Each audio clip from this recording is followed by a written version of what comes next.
have any new members, that is people who haven't been a member of the club recently or have not been to a meeting before. If there are, I'll get to the guests next. If there are any members, please stand up, introduce yourself, and tell us where you're from and how long you've been a member. Do we have any new members? Doesn't look like. Do we have any guests? Yes, I brought my grandson, Jared Delkin, today. He's been helping me in my backyard this summer. Well, welcome. Welcome. We're glad to see you. Do we have any other guests? Do we have any people who just straggled into the neighborhood because they wondered why all the cars were parked out front? Okay, good. Did I hear something? Over here. Who have we got over here that's hanging on? What? Oh yes, Richard.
And I'm here with Rich Nelson at his layout here in Citrus Heights.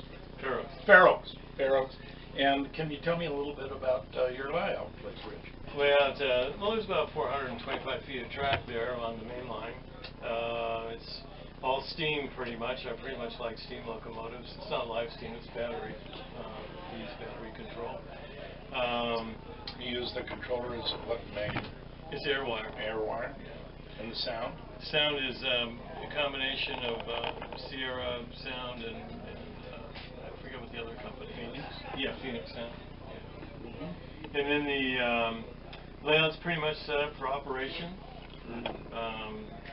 Taking cars out of the yard, making up a train, taking the train out on the layout, dropping cars off here and there, and picking up cars, and just like a regular on a train. And your road bed is supported how? Part of the first part of the layout is just on like crushed gravel, and the back part is on cinder block. I switched from the gravel to cinder block because I have a mole problem.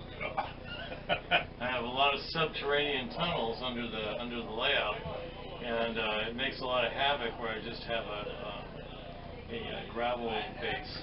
And your rolling stock is standard gauge or narrow? It's all narrow gauge. Everything's narrow gauge. A number of the items I see are Denver Regran. The idea of the railroad is it's a freelance.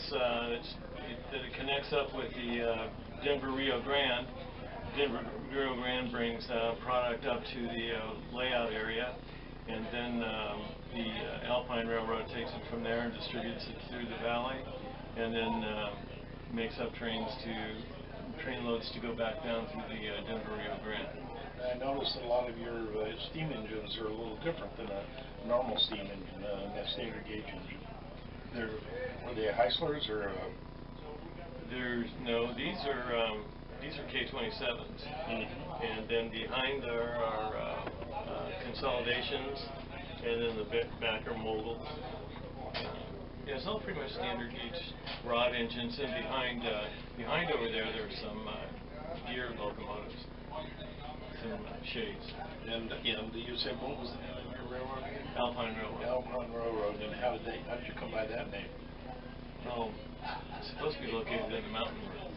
Yeah, they say you need a few trees to eventually, yeah. Well, right now I'm just moving dirt and rock. And what you have a huge elevation change from your porch level all the way back. How do you achieve that? There's about an 18% grade from the shed here to the back of the yard, and then the yard slopes down. The backyard slopes down at about 12%, and then drops down about 18% again. So to compensate that part for this west side of the layout, I had to run switchbacks back this way, and then for the other side of the layout, they'll run north and south. That sounds exciting. Anyway, thank you for hosting our meeting for the club, and I'm looking forward to seeing further growth on your railroad. Yeah. Thank you.